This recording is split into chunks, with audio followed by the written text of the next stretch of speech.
Salary की बात कर रहे हैं तो इसमें जो एक इम्पोर्टेंट पार्ट है वो है प्रोविडेंट फंड का। What is provident fund?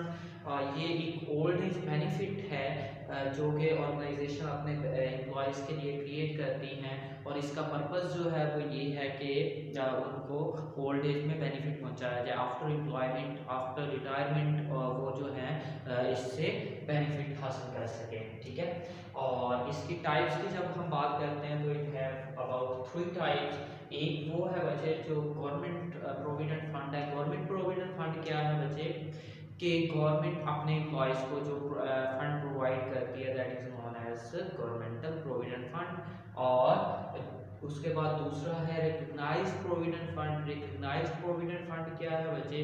ये वो फंड है जो एफबीआर में कमिश्नर इनलैंड रेवेन्यू से अप्रूव हुआ होता है बच्चे, उसने अलाउ किया होता है कि organisation can maintain this fund for the benefit of employees, उसको हम बोलते हैं रिकग्नाइज प्रोविडेंट फंड। ठीक है, और थर्ड बात है अनरिकग्नाइज प्रोविडेंट फंड। तो वो फंड बच्चे जो अभी रिकग्नाइज नहीं हुआ होता है एफबीआर की तरफ से, that is known as unrecognise provident fund. ठीक है, इसको हम जो है मीन इसका रेट का थोड़ा सा डिफरेंस होता है, और ये जहाँ तो गवर्नमेंट को आपकी जो ऑर्गेनाइजेशन है उन्होंने अपील नहीं की एफबीआर पे, उन्होंने रजिस्टर्ड नहीं करवाया, या इसकी कोई और वजह हो सकती है, इसलिए वो क्या है अनरिकग्नाइज है, मीन वो एफबीआर के पास रजिस्टर्ड नहीं है, that is known as unrecognise provident fund. ठीक है बच्चे, उसके बाद है बच्चे कि ये फंड जो है ये ऑपरेट कैसे होता है, वर्किंग इसकी कैसे होती है, उसके में है वर्किंग ऑफ प्रोविडेंट फंड जो है बच्चे। इसमें होता क्या है कि जब आप एक ऑर्गेनाइजेशन में लगते हैं तो ऑर्गेनाइजेशन, हमने पहले भी पढ़ा था, बेसिक सैलरी आपको मिलती है, और बेसिक सैलरी में से आपकी एक सैलरी होती है, उसको उसमें से एक पोर्शन, एक स्पेसिफिक अमाउंट जो है वो डिडक्ट होती है, बेसिक सैलरी है ये। ठीक है, इसमें से एक अमाउंट स्पेसिफिक 1000, 2000, 3000 वो पर मंथ आपकी अमाउंट से क्या होती है, आपकी सैलरी से डिडक्ट होती है। क्या है? डिडक्ट होती है। एम्प्लॉय कंट्रीब्यूशन जो है वो कितनी है, वो इस सैलरी में से आपकी फॉर एग्जांपल 24,000 बेसिक सैलरी है, तो इसमें से माइनस कर दिया जाता है 3000 या 4000। ये जो 3000 या 4000 या 1000 जो भी अमाउंट होगी, ये एम्प्लॉय की सैलरी में से डिडक्ट हो रहा है, तो ये क्या है, एम्प्लॉयज कंट्रीब्यूशन है।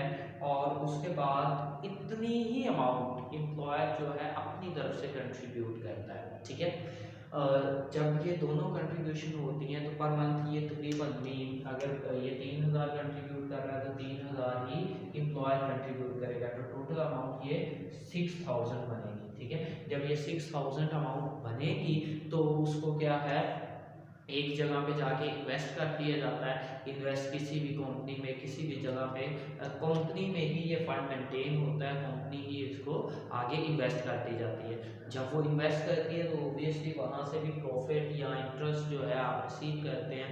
मंथली बेसिस पे ये बच्चे ऐसे ही कैलकुलेट होता रहता है, बढ़ता रहता है, होता रहता है, बढ़ता रहता है, ईयर बाय ईयर। ठीक है, और जब इन दी एंड आप रिटायर हो रहे होते हैं तो ये एज अ लमसम अमाउंट जो है आपको मिलती है। ठीक है, इसकी हमने फिर बात कर लेते हैं बच्चे। हमने 3 तरह के प्रोविडेंट फंड की बात कर रहे हैं कि ये ओल्ड एज बेनिफिट है, जिसमें 3 तरह के फंड हो सकते हैं बच्चे। उसकी टाइप 3 है। First is government recognised fund. Government fund क्या है बच्चे?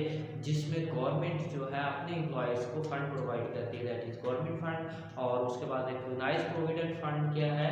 जो ऑर्गेनाइजेशन प्राइवेट है लेकिन उन्होंने एफपीआर से अपने फंड को, प्रोविडेंट फंड को मंजूर करवाया हुआ है, वो recognise provident fund. Third one क्या है बच्चे? Unrecognise provident fund. ये क्या है बच्चे? वो फंड जो अभी एफपीआर से रिकग्नाइज नहीं हुआ। इसकी वर्किंग कैसे होती है? एक अमाउंट एम्प्लॉय कंट्रीब्यूट करता है, उसकी सैलरी से डिडक्ट होती है, एक अमाउंट जो है वो एम्प्लॉयर कंट्रीब्यूट करता है। दोनों अमाउंट को मिक्सअप करके, इकट्ठा करके एक जगह पे इन्वेस्ट कर दिया जाता है। हर माह ऐसे ही ये डिडक्शन होती रहती है, इन्वेस्टमेंट होती रहती है। वो अमाउंट बढ़ते बढ़ते बढ़ते जो है एक लमसम अमाउंट, एक ह्यूज अमाउंट बन जाती है जो एम्प्लॉयज़ को in the end accommodated balance की फॉर्म में एट द एंड प्रोवाइड की जाती है, ठीक है, that is known as provident fund. जी बच्चे हम पढ़ रहे हैं प्रोविडेंट फंड। प्रोविडेंट फंड में हमने देखा कि 3 तरह के प्रोविडेंट फंड होते हैं, government provident fund, recognised provident fund और फिर अनरिकग्नाइज्ड प्रोविडेंट फंड, ठीक है। अब बच्चे हम देखने लगे हैं कि इसका ट्रीटमेंट कैसे करते हैं, हम इसको कैसे टैक्सेबल इनकम में क्या चीज़ इंक्लूड होती है और क्या चीज़ इंक्लूड नहीं होती। आपकी बुक पे बच्चे ये टेबल बना हुआ था, वहाँ से मैंने कॉपी किया बच्चे। अगर आप देखें तो यहाँ पे मैंने आइटम शो की है। आइटम में बच्चे हमने 4 तरह की आइटम्स पढ़ी। एम्प्लॉयज कंट्रीब्यूशन होती है, एक अमाउंट जो है वो एम्प्लॉय कंट्रीब्यूट करता है, दूसरी अमाउंट एम्प्लॉय कंट्रीब्यूट करता है, फिर उन दोनों अमाउंट्स को क्या मर्ज करके इन्वेस्ट कर दिया जाता है, उस पर इंटरेस्ट या प्रॉफिट मिलता है आपको वो, और फोर्थ वन अकोमोडेटेड प्रॉफिट होता है जो लम सम अमाउंट आपको इन दी एंड मिलती है। और ऊपर बचे टाइप्स लिखी हुई है फंड की, प्रोविडेंट गवर्नमेंट प्रोविडेंट फंड होता है, रिकग्नाइज्ड प्रोविडेंट फंड होता है, और third one is unrecognised provident fund होता है। बच्चे जो अमाउंट एम्प्लॉय कंट्रीब्यूट करता है वो रिकग्नाइज्ड प्रोविडेंट फंड में भी, governmental provident fund, recognised provident fund में भी और अनरिकग्नाइज्ड प्रोविडेंट फंड में भी, तीनों में सैलरी में ऑलरेडी क्या होती है, इंक्लूडेड होती है। कैसे बच्चे, हम जब यहाँ पे लेते हैं तो हम अमाउंट चार्ज करते हैं, हम बेसिक सैलरी लिखते हैं, बेसिक सैलरी ही लिखते हैं ना बच्चे कि उसकी 24,000 है। अब लास्ट पे हमने प्रीवियस वीडियो में हमने जो लेक्चर में बचे ये चीज़ यहाँ पे लिखा था, बेसिक सैलरी या प्रेजेंट सैलरी 24,000, और इसको 12 से मल्टीप्लाई करते हैं बच्चे, ऐसे ही है ना हम, ठीक है। लेकिन बच्चे जब एम्प्लॉय को सैलरी मिलती है तो उसमें प्रोविडेंट फंड की अमाउंट जो है ऑलरेडी डिडक्ट हुई होती है, मीन 24,000 से 3,000 डिडक्ट करके तो 21,000 एम्प्लॉय को मिलती है, ठीक है। तो जब हम ले ही 24,000 रहे हैं, 24,000 लिख रहे हैं, तो इसका मतलब है बच्चे ये जो एम्प्लॉय कंट्रीब्यूट करता है वो टैक्सेबल इनकम में ऑलरेडी इंक्लूडेड है, कि हम 21,000 के बजाय 24,000 लिख रहे हैं, मीन वो 3,000 ऑलरेडी ऐड करके लिख रहे हैं जो प्रोविडेंट फंड की अमाउंट है एम्प्लॉयज डिडक्शन के तौर पे, ठीक है। उसके बाद दूसरा पार्ट जो है इसका एम्प्लॉयर डिडक्शन होती है। एम्प्लॉयर जो है वो भी एक अमाउंट कंट्रीब्यूट करता है, हमने पहले कहा बच्चे अगर वो गवर्नमेंटल प्रोविडेंट फंड है तो उस पे डिडक्शन में, उस पे टैक्स नहीं है। गवर्नमेंटल प्रोविडेंट फंड है तो नॉट इंक्लूडेड, आपको ऐड करने की जरूरत नहीं है। अगर बच्चे अनरिकग्नाइज्ड प्रोविडेंट फंड है तो देन भी ऐड करने की जरूरत नहीं है। लेकिन अगर आपका फंड जो है वो रिकग्नाइज्ड प्रोविडेंट फंड है बच्चे, तो देन आपको ऐड करना है। ऐड कैसे करना है बच्चे, आप इंक्लूड नहीं करेंगे अगर वो 10% ऑफ बेसिक सैलरी बनता है, मीन एम्प्लॉयर जो है 10% बेसिक सैलरी का ऐड कर रहा है, फॉर एग्जांपल 24,000 है तो 2400 से कम अमाउंट अगर वो कंट्रीब्यूट कर रहा है तो बच्चे 10% 2400 बनता है, 24,000 का, तो बच्चे उसका आप क्या है 10% से कम है तो वो इंक्लूड नहीं करेंगे। और 1 लाख से कम है, दोनों कंडीशंस में से जो कंडीशन, दोनों कंडीशन का फुलफिल होना जरूरी है। जो कंडीशन पहले फुलफिल होगी, मीन 2400 है तो अगर 2400 से ज्यादा अमाउंट होगी तो वो उतनी उसको क्या करनी पड़ेगी, कंट्रीब्यूट करनी पड़ेगी, मीन उतनी हम टैक्सेबल इनकम में इंक्लूड करेंगे, ठीक है। उसके बाद नेक्स्ट क्या बचे, इंटरेस्ट। इंटरेस्ट बचे अगर रिकग्नाइज्ड प्रोविडेंट फंड है तो कोई गवर्नमेंटल प्रोविडेंट फंड है तो हम ऐड नहीं करते। अगर बच्चे अनरिकग्नाइज्ड प्रोविडेंट फंड है तो देन भी हम ऐड नहीं करते।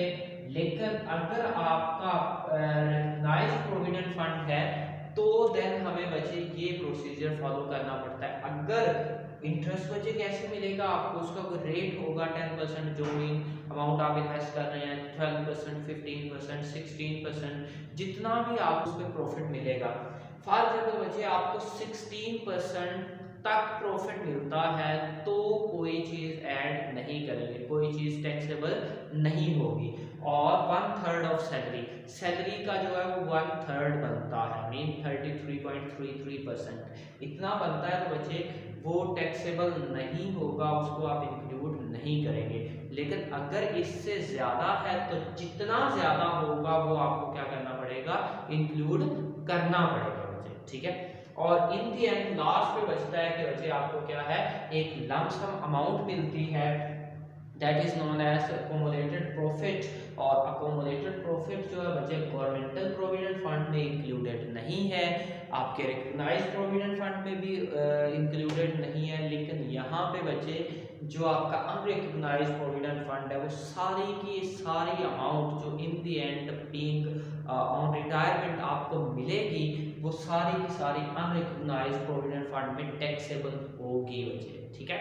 तो अब इसमें अगर बेनिफिट की बात की जाए तो सबसे अच्छा ये वाला है बच्चे, उसके बाद ये वाला है, और थर्ड वन पे सबसे जो मीन जिस पे ज़्यादा टैक्स लगता है वो आपका नॉट इंक्लूडेड वाला है, ये अनरिकग्नाइज्ड प्रोविडेंट फंड, क्योंकि इस पे जो इन दी एंड सारी की सारी अमाउंट आपको मिल रही है वो सारी की सारी टैक्सेबल है, इन दोनों में वो टैक्सेबल नहीं है बच्चे। जी बेटा, ये एक एग्जाम्पल है प्रोविडेंट फंड से मुतल्लिक जो आपको मज़ीद क्लियर करेंगे बच्चे। फिर क्लियर कर लें, जो गवर्नमेंटल प्रोविडेंट फंड होगा वो उसमें कोई भी चीज़ आपने टैक्सेबल नहीं है, वो तो एज इट इज़ आप डैश करते जाएंगे, ठीक है। लेकिन इसी तरह बच्चे अगर अनरिकग्नाइज्ड प्रोविडेंट फंड है तो भी आप सारी चीज़ों को मीन डैश डैश करते जाएंगे, इन दी एंड जो अकोमोडेटेड प्रॉफिट आपको मिलेगा वो टैक्सेबल होगा, ठीक है बच्चे। और यहाँ पे अगर बात करें प्रोविडेंट फंड की, तो जो रिकग्नाइज्ड प्रोविडेंट फंड की एक एग्जांपल है, इसके अकॉर्डिंगली बच्चे अगर आपको मिलता है तो उसको हम यहाँ पे सॉल्व करके कैसे करते हैं वो है हम अभी सीखते हैं। अगर एग्जांपल है बच्चे, आपके पास बेसिक सैलरी दी हुई है, ये आपका टेबल बन गया। बेसिक सैलरी कितनी है जी, लिखते हैं बेसिक सैलरी है आपके पास 24,000 और उसको मल्टीप्लाई करेंगे 12 से तो दैट विल बिकम 2,88,000, ठीक है बच्चे। उसके बाद रिकग्नाइज्ड प्रोविडेंट फंड है बच्चे, यहाँ पे लिख लें, हेडिंग दे दें रिकग्नाइज्ड प्रोविडेंट फंड,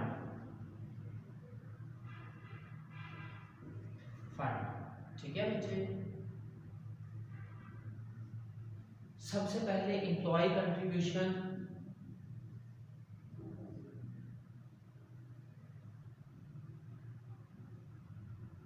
ठीक है। तो ये बच्चे ऑलरेडी हमने कहा कि इंक्लूडेड होती है, इसको आपको इंक्लूड करने की जरूरत नहीं होती, तो that will become simply dash, ठीक है। उसके बाद एम्प्लॉयर कंट्रीब्यूशन है तो बच्चे